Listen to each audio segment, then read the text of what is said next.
Breaking news చూస్తున్నాం. TDP తాజాగా విడుదల చేసిన జాబితాలో అనంతపురం మాజీ ఎమ్మెల్యే వైకుంఠ ప్రభాకర్ చౌదరికి సీటు దక్కలేదు. దీంతో అసంతృప్తికి గురైన ఆయన వర్గీయులు కరపత్రాలు, ఫ్లెక్సీలను దగ్ధం చేశారు.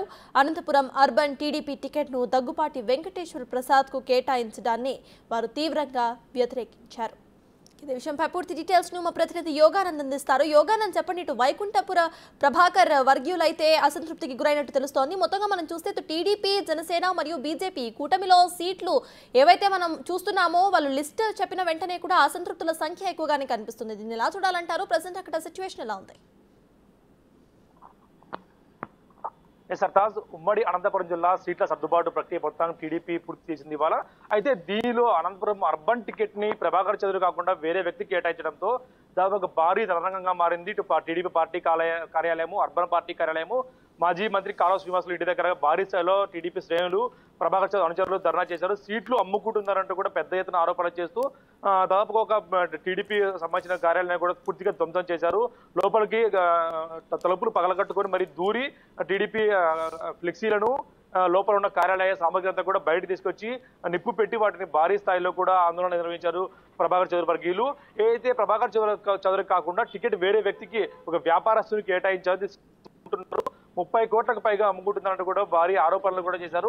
ఇదంతా కూడా ప్రభాకర్ చౌదరి మీడియా సమావేశం పెట్టి మాట్లాడుతూ రేపు మిగతా వివరాలను వెల్లడిస్తాను. ఇప్పటికైతే నా అనుచరులంతా కూడా ఆగ్రహంగా ఉన్నారు. కొంతమంది పురుగుల మందుతో కూడా ఆత్మహత్య చేశారు. వారందరినీ కూడా ప్రస్తుతం పరామర్శించి రేపు ఉదయం అన్ని వివరాలు వెల్లడిస్తాను. అసలు సీట్ ఎందుకు దక్కలేదు, నేను ఏం తప్పు చేశాను, నాకు ఎందుకు ఇవ్వలేదు సీట్ అంటూ కూడా ఆయన ఒక ఆవేదనగా కూడా మాట్లాడడం చూసాం మనము.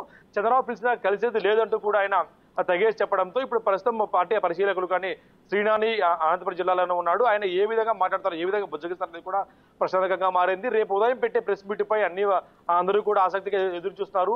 ప్రభాకర్ చౌదరి సహకరిస్తాడా లేదా తిరుగుబాటు జెండా ఎగరేసి రెబల్ గా పోటీ చేస్తారన్నది కూడా ప్రశ్నార్థకంగా మారింది. రేపు ఉదయం తీసుకున్న నిర్ణయం పైన ఆధారపడి ఉంది. రేపు ఉదయం తీసుకున్న నిర్ణయం వరకు కూడా వేచి ఉండకుండా టీడీపీ శ్రేణులు, టీడీపీ నాయకులు ఏవైతే శ్రీనాని అబ్జర్వ్ ఉన్నారు ఆయన ఇవాళే కలిసే అవకాశం ఉందంటూ కూడా వార్తలు వస్తున్నాయి. ముఖ్యంగా ఆయన బుజ్జగించే ప్రయత్నం కూడా చేసే అవకాశం ఉందంటూ కూడా, అయితే చంద్రబాబుని కలిసే ప్రసక్తి లేదంటూ కూడా ఆయన కూడా పట్టుదలతో కూర్చొని ఉన్నాడు.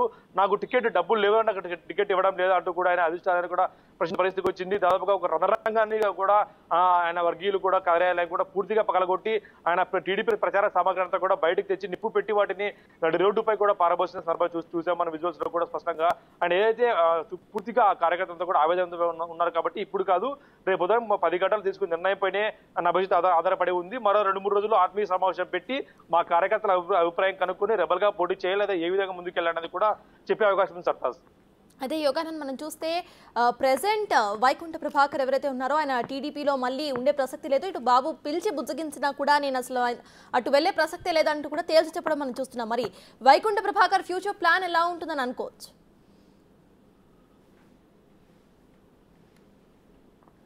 ఖచ్చితంగా ఆయన గత 4 ఏళ్లుగా ప్రజల్లో ఉండి కష్టపడాడు కాబట్టి ఇది ఒక ఆవేశం ఖచ్చితంగా ఉండే అవకాశం ఉంది. పార్టీ నాయకులు కూడా దీన్ని అర్థం చేసుకున్నారని తెలుస్తోంది. ముఖ్యంగా అబ్జర్వర్ శ్రీనారాయణని పిలిపించి మాట్లాడించి లేదా ఆయన ఇంటికి వెళ్లి అబ్జర్వర్ కూడా మాట్లాడే ప్రయత్నం చేసే అవకాశం ఉంది. కాకపోతే ఆయన తీసుకున్న నిర్ణయంపై కూడా టీడీపీ భవిష్యత్తు అర్బన్ లో ఆధారపడి ఉందని చెప్పొచ్చు.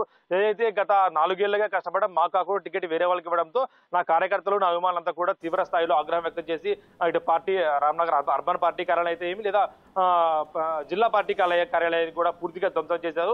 మాజీ మంత్రి కాలువ శ్రీనివాసులు ఇంటి దగ్గర కూడా ఆయన పార్లమెంట్ అధ్యక్షుడిగా ఉన్నాడు కాబట్టి ఆయన ఇంటి దగ్గర కూడా భారీ స్థాయిలో ధర్నా నిర్వహించారు. 30 కోట్ల టికెట్ అమ్ముకున్నారంటూ కూడా తీవ్రమైన సంచలన ఆరోపణలు చేశారు. అయితే ఇవన్నీ చూస్తూ ఉంటే ప్రస్తుతం అయితే రెబల్ గా పోటీ చేసే అవకాశం ఎక్కువగా ఉందని మనకు అనిపిస్తోంది. అయితే పార్టీలో కష్టపడే నాయకుడు కాకుండా వేరే వ్యక్తికి వ్యాపారస్తులకు టికెట్ ఇచ్చారంటూ కూడా పెద్ద స్థాయిలో ఆరోపణలు చేశాడు కాబట్టి చంద్రబాబు నాయుడు కూడా కలిసేది లేదంటూ తెగేసి చెప్పాడు కాబట్టి ఖచ్చితంగా ఇండిపెండెంట్ గా పోటీ చేసే అవకాశం ఉంది. కాకపోతే అనంతపురంలో గుంతకల్లు కూడా పరిస్థితి ఏ విధంగా ఉండబోతుంది కూడా చూడాలి మనం. అక్కడ జితేంద్ర గౌడ్ కూడా మాజీ ఎమ్మెల్యే ఆయన కూడా టికెట్ ఆశించారు. జితేంద్ర గౌడ్, ప్రభాకర్ ఇద్దరు సన్నిహితంగా ఉంటారు. వీళ్ళిద్దరూ కలిసి ఏ నిర్ణయం తీసుకుంటారు అనేది కూడా ఆసక్తిగా మారే అవకాశం తప్పదు. అయితే యోగానంద్, గతంలో ఆయన చేసిన కామెంట్స్ ఒకసారి గుర్తు చేసుకుంటే అనంతపురం నుండి ఇటు పవన్ కళ్యాణ్ గనక పోటీ చేస్తే నేను దగ్గరుండి గెలిపించే ప్రయత్నం చేస్తాను అని కూడా ఆయన చెప్పడం జరిగింది. అయితే పార్టీకి అంత విధేయత చూపిన ఆయన ప్రెసెంట్ అసంతృప్తికి గురవడానికి గల కారణాలు ఏవై ఉండొచ్చు అనుకోవచ్చు?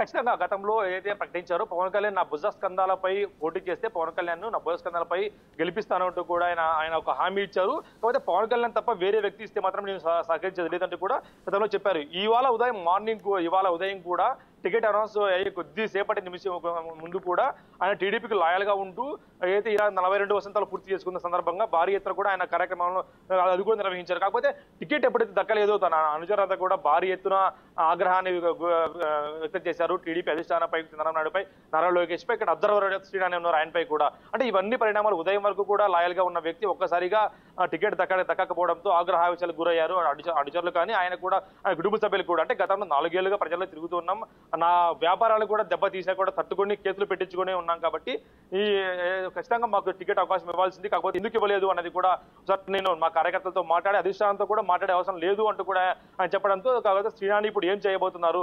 గుంతకల్ మాజీ ఎమ్మెల్యే కూడా బాగా సన్నిహితంగా ఉంటాడు, ఆయన ఏ విధంగా బుజ్జగిస్తారు, వీళ్ళిద్దరూ కలిసి రెబల్ గా పోటీ చేస్తారా అన్నది కూడా ఆసక్తిగా మారింది.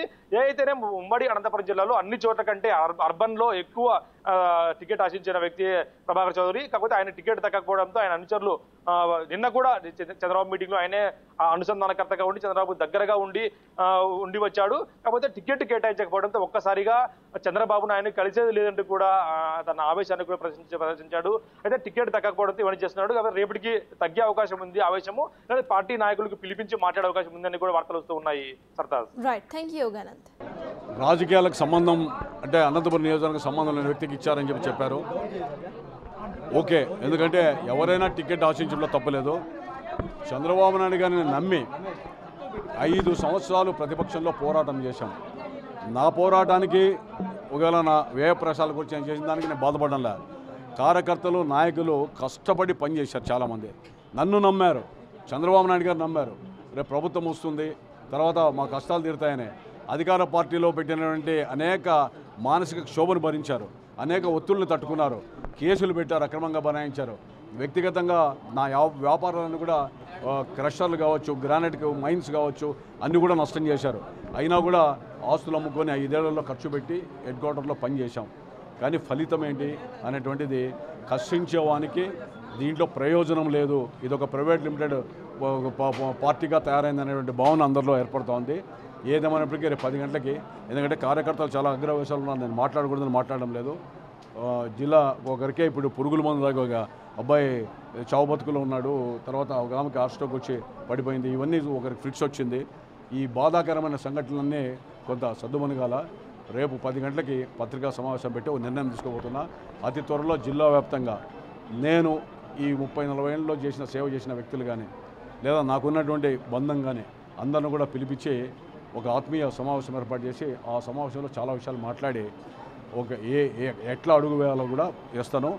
ఊపిరినంత వరకు ప్రజలకు దూరంగా ఉండను, రాజకీయాల్లో కొనసాగుతాం, రాజకీయాల్లోనే